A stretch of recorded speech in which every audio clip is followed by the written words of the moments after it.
बच्चों, कैसे हो आप सभी? आप सभी का मेरी इस हिंदी पाठशाला में स्वागत है। तो बच्चों, आज हम एक मजेदार सी कविता पढ़ेंगे। पता है किस चीज के ऊपर? भारतवर्ष। हम भारतवर्ष के ऊपर कविता पढ़ेंगे। तो चलिए शुरू करते हैं। अध्याय 1, भारतवर्ष हमारा है। कविता। अध्ययन से पूर्व। तो बच्चों, यहाँ पर आपको एक चित्र दिया हुआ है। इस चित्र में दो बच्चे अपनी माँ से कुछ सवाल पूछ रहे हैं। तो पता है लड़का क्या पूछता है और लड़की क्या पूछती है अपनी माता से? हमारी मातृभूमि भारत की शान किससे है? तो लड़का बोलता है कि क्या झरने, झीलें, जंगल भी इसकी शान का हिस्सा है? तो पता है माता क्या कहती है? उत्तर में हिमालय, दक्षिण में हिंद महासागर, पूर्व में बंगाल की खाड़ी और पश्चिम में अरब सागर भारत की शान है, भारत का आन बान है। इस कविता का मूल तत्व है कि अपनी मातृभूमि की रक्षा करने के लिए हमें निसंकोच होकर सदैव तत्पर रहना चाहिए। अपने देश को बचाने के लिए हमें भी कभी भी संकोच नहीं करना चाहिए, हमेशा तैयार रहना चाहिए। तो चलिए अब कविता की ओर बढ़ते हैं।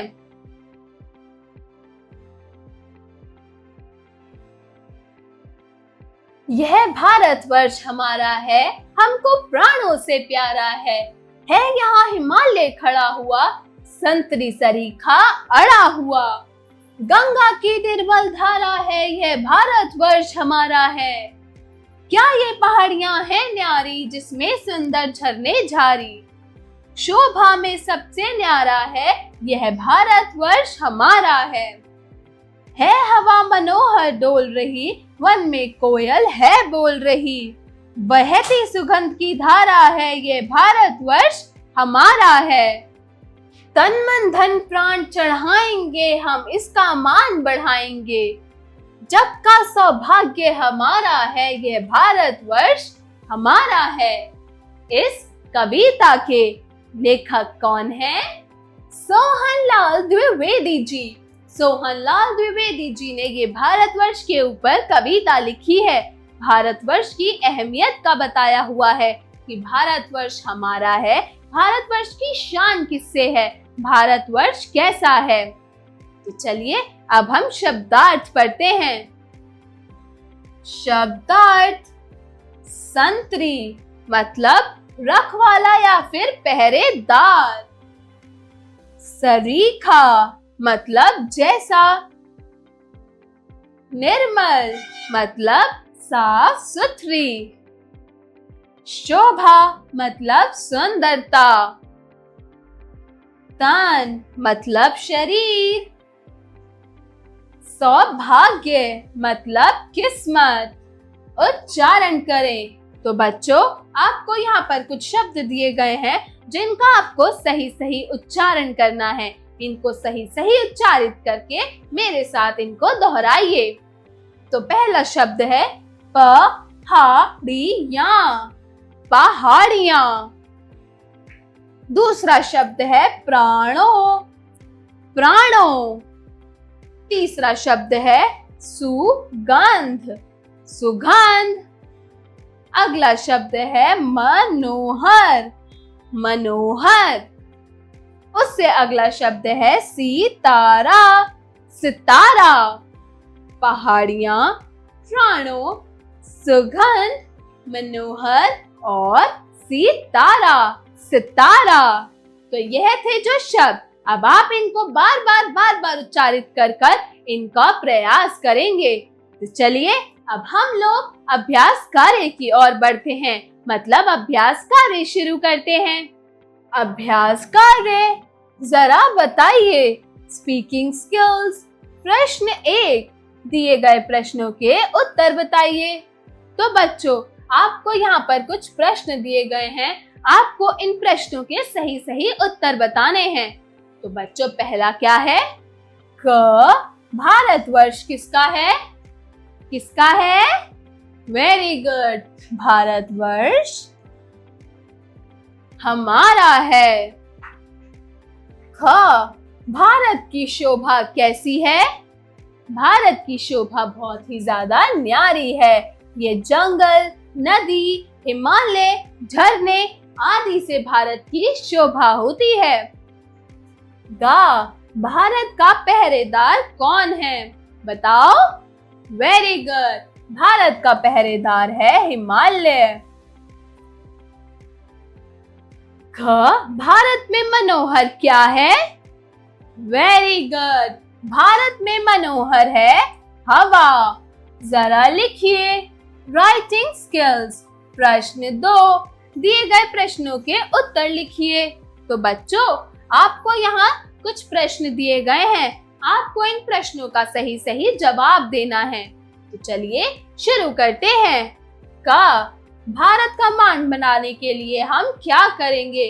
तो बच्चों, भारत का मान बढ़ाने के लिए हम अपना तन, मन, धन सब भारत पे अर्पित कर देंगे, जिससे भारत का मान बहुत ज्यादा बढ़ जाएगा।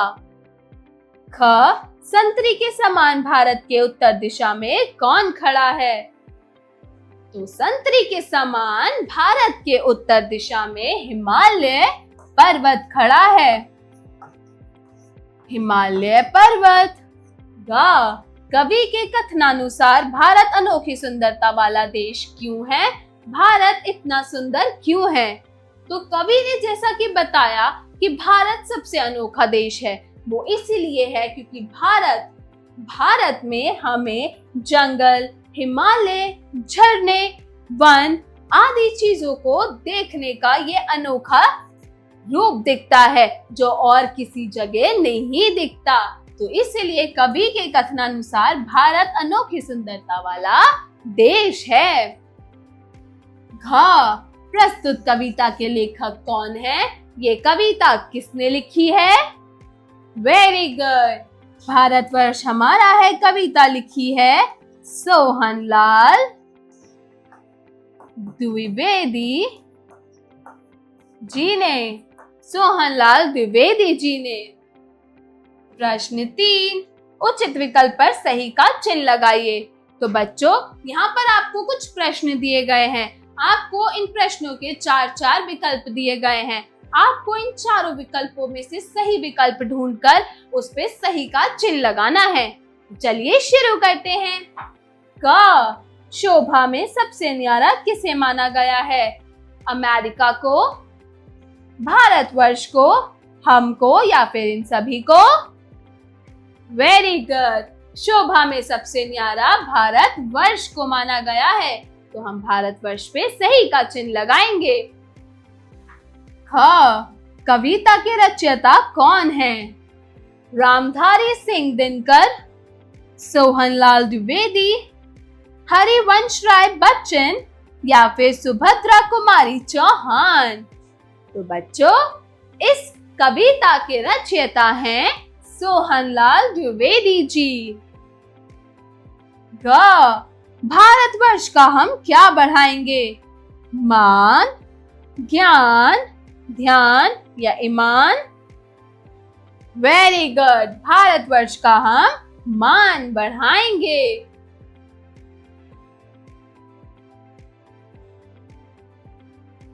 अगला प्रश्न है, भारतवर्ष में बहती धारा कैसी है? निर्मल और सुगंधित, दुर्गंध और कठोर, मटमैली और धीमी या फिर सुगंधित और पंखयुक्त? कैसी है? वेरी गुड, भारतवर्ष में बहती धारा निर्मल और सुगंधित है, तो हम निर्मल और सुगंधित पे सही का चिन्ह लगाएंगे। प्रश्न 4, दिए गए शब्दों से रिक्त स्थानों की पूर्ति कीजिए। तो बच्चों, यहाँ पर आपको कुछ वाक्य दिए गए हैं, इन वाक्यों में आपको इन शब्दों को भरकर इन वाक्यों को पूरा करना है। तो चलिए शुरू करते हैं। क, तन मन धन और शोभा। तन मन धन और शोभा चढ़ाएंगे। अगला है ख, डैश से सबसे न्यारा है। तो क्या आएगा यहाँ पर? वेरी गुड, प्राण। प्राण में सबसे न्यारा है। ग, गंगा की।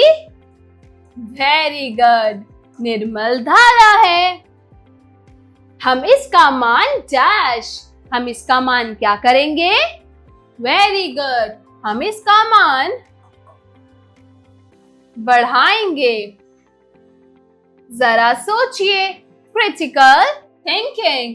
प्रश्न 5, यदि भारतवर्ष की सुरक्षा हेतु हिमालय पहरेदार की तरह न अड़ा खड़ा रहता तो हमें किस तरह की चुनौतियों का सामना करना पड़ता? कक्षा में चर्चा करते हुए इस विषय पर 5 वाक्य लिखिए। तो बच्चों, भारतवर्ष की सुरक्षा के लिए हिमालय पहरेदार की तरह अड़ा खड़ा नहीं होता तो हमारे भारतवर्ष को कई चुनौतियों का सामना करना पड़ता। अब आपको इस पंक्ति पर, इस वाक्य पर आपको कक्षा में चर्चा करनी है अपने मित्रों या सहपाठियों के साथ और इस पर 5 वाक्य लिखने हैं अपनी अपनी नोटबुक्स में। चलिए अब हम आगे बढ़ते हैं। जरा भाषा पर गौर कीजिए। Language skills. प्रश्न 6, दिए गए शब्दों को पहचानते हुए रिक्त वर्ण भरिए। तो बच्चों, यहाँ पर आपको कुछ वर्ण दिए गए हैं और एक एक वर्ण उनमें से खाली है। आपको उन वर्णों को भरते हुए उन शब्दों को पूरा करना है। तो चलिए शुरू करते हैं। क, सुन जमा डैश र जमा ता। तो ये क्या शब्द है? वेरी गुड, सुंदरता। तो यहाँ पर आएगा द वर्ण। ख, सु जमा गन जमा ध। वेरी गुड, सुगंध। ग, सन जमा त जमा डैश। इसमें डैश में कौन सा वर्ण आएगा? वेरी गुड, री, संतरी। घ, म जमा डैश जमा ह जमा डैश। तो बच्चों, इसमें कौन सा वर्ण आएगा? वेरी गुड, म जमा नौ जमा ह जमा र। म नो हर, मनोहर। प्रश्न 7, समान तुक वाले शब्द कविता से ढूंढ कर लिखिए। तो बच्चों, यहाँ पर आपको कुछ शब्द दे रखे हैं जिनका तुक मिलता जुलता हो, मतलब जिनका उच्चारण सेम यानी समान हो। उन शब्दों को आपको कविता में से ढूंढकर यहाँ लिखना है। तो पहला है शिवालय। शिवालय का समान तुक वाला शब्द कौन सा था? वेरी गुड, शिवालय का समान तुक वाला शब्द है हिमालय। अगला है चढ़ाएंगे। चढ़ाएंगे, चढ़ाएंगे का समान तुक वाला शब्द क्या है? बढ़ाएंगे। चढ़ाएंगे का समान तुक वाला शब्द है बढ़ाएंगे। प्यारा, प्यारा का क्या है समान तुक वाला शब्द? वेरी गुड, प्यारा का है न्यारा। आरी, आरी, आरी का समान अर्थ वाला शब्द, समान तुक वाला शब्द कौन सा है? झारी। अगला प्रश्न है प्रश्न 8, दिए गए शब्दों के 3 पर्यायवाची शब्द लिखिए। तो बच्चों, आपको यहाँ कुछ शब्द दे रखे हैं, आपको इन शब्दों के समान अर्थ यानी कि पर्यायवाची शब्द यहाँ पर लिखने हैं। तो चलिए शुरू करते हैं। पहला शब्द है धन। धन का पर्यायवाची शब्द क्या होगा? धन का पर्यायवाची शब्द होगा संपत्ति, पैसा या फिर दौलत। अगला शब्द है शोभा। शोभा का पर्यायवाची शब्द क्या होगा? वेरी गुड, शोभा का पर्यायवाची शब्द होगा प्रभा, छटा या फिर कांति। अगला है झरना। झरना, झरने का क्या होगा पर्यायवाची शब्द? वेरी गुड, झरने का पर्यायवाची शब्द होगा प्रताप, निर्झर और उत्स। ये थे इन शब्दों के 3-3 पर्यायवाची शब्द। चलिए अब हम अगले प्रश्न की ओर बढ़ते हैं।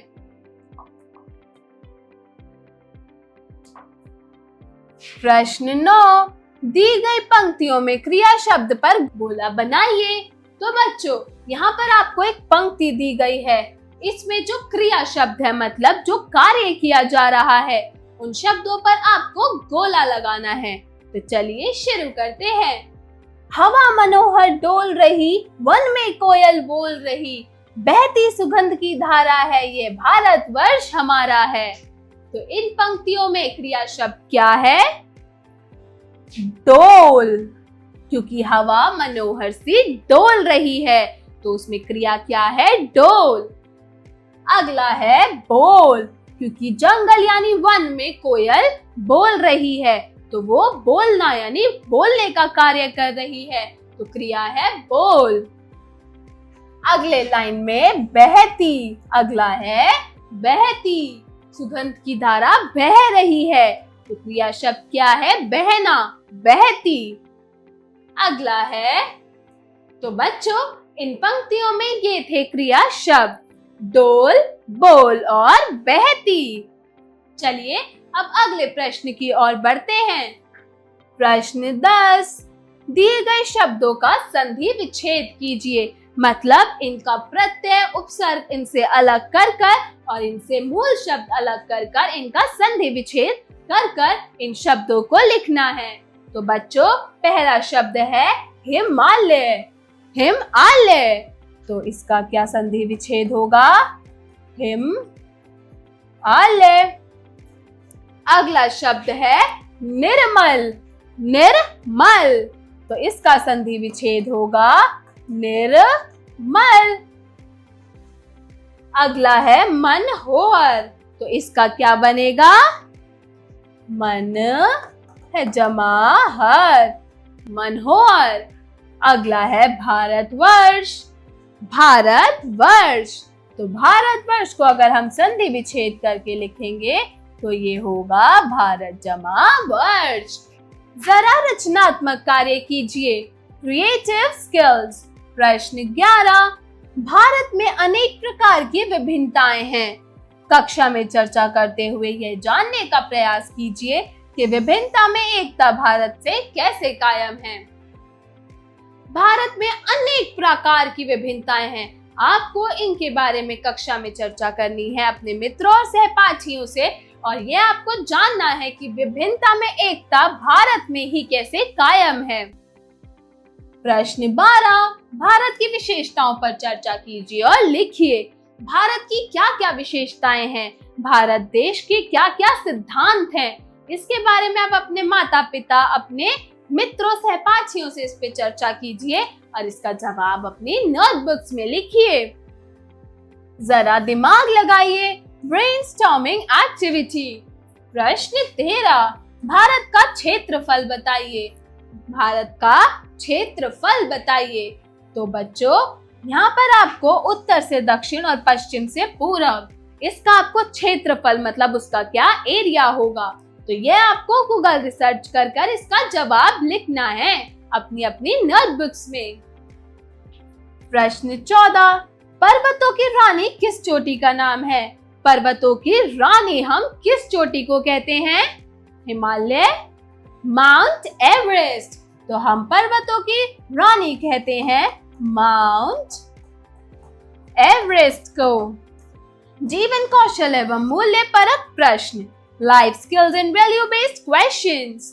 प्रश्न 15, भारतवर्ष अनेक विभिन्नताओं को समेटे हुए भी अपने आप में विशाल एवं विशेष है। आप भारतवर्ष की किन विशेषताओं को अपने जीवन में अपनाना चाहेंगे, बताइए। तो बच्चों भारतवर्ष में अनेक विभिन्नताएं हैं, लेकिन वो फिर भी उनको समेटे हुए अपने आप में बहुत ही ज्यादा विशाल और बहुत ही ज्यादा विशेष यानी अलग है। तो आप भारतवर्ष की किस विशेषताओं को अपने जीवन, अपनी लाइफ में, अपनी जिंदगी में अपनाना चाहेंगे, बताइए। तो इसके लिए आपको पहले गूगल पर उनकी सिद्धांत, उसकी विशेषताओं को थोड़ा सा रिसर्च करना है, फिर इसका जवाब आपको अपनी नोटबुक्स में लिखना है, लेकिन अपने शब्दों में। तो बच्चों, ये था भारतवर्ष के बारे में थोड़ी सी कुछ जानकारी। आशा करती हूँ आपको ये कविता अच्छी लगी होगी। मिलती हूँ अगली क्लास में एक नई कहानी या फिर कविता के साथ। तब तक के लिए बाय बाय।